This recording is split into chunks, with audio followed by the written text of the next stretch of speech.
नमस्कार, one India Hindi में आपका स्वागत है। मैं हूं शिखा धूरिया।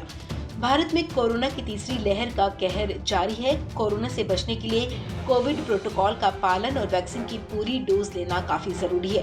कोरोना वायरस का वैसे तो कोई स्थायी इलाज नहीं है, लेकिन फिलहाल इससे बचने के दो ही तरीके हैं। कोरोना से बचाव के लिए मास्क पहनना और उचित स्वच्छता का पालन करना जरूरी है।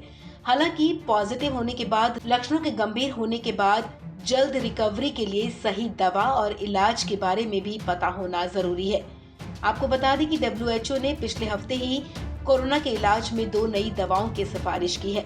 आइए जानते हैं WHO की नई गाइडलाइंस के मुताबिक मौजूदा हालात में कोरोना के इलाज में किन दवाओं का इस्तेमाल करना चाहिए और किन दवाओं के इस्तेमाल से बचना चाहिए। WHO ने कोरोना के लिए कई दवाओं को मंजूरी दी है। इन दवाओं में बारिसिटिनिब, रुक्सोलिटिनिब और टोफेसिटिनिब, सोट्रोविमैब, कैसरिविमैब, टोसिलिजुमैब और सारिलुमाब शामिल हैं। आपको बता दें कि बारिसिटिनिब, टोसिलिजुमैब या फिर सारिलुमाब जैसी दवाओं को संगठन के गाइडलाइन डेवलपमेंट ग्रुप के द्वारा निर्धारित की गई है और इन दवाओं पर ज्यादा जोर दिया गया है। संगठन का मानना है कि इन दवाओं से अस्पताल में भर्ती होने और मौत के जोखिम को कम किया जा सकता है, जबकि रुक्सोलिटिनिब, टोफेसिटिनिब, सोट्रोविमैब और कैसरिविमैब, इमदेविमैब वैकल्पिक तौर पर या फिर कुछ विशेष परिस्थितियों में ही मरीज को देने की सिफारिश की गई है। WHO का दावा है कि तमाम दवाएं वायरस से मौत का जोखिम, अस्पताल में तेजी से बढ़ते मामले और वेंटिलेटर पर जाने की संभावनाओं को कम कर सकती है। गाइडलाइन में कुछ दवाओं को इस्तेमाल न करने की भी सिफारिश की गई है।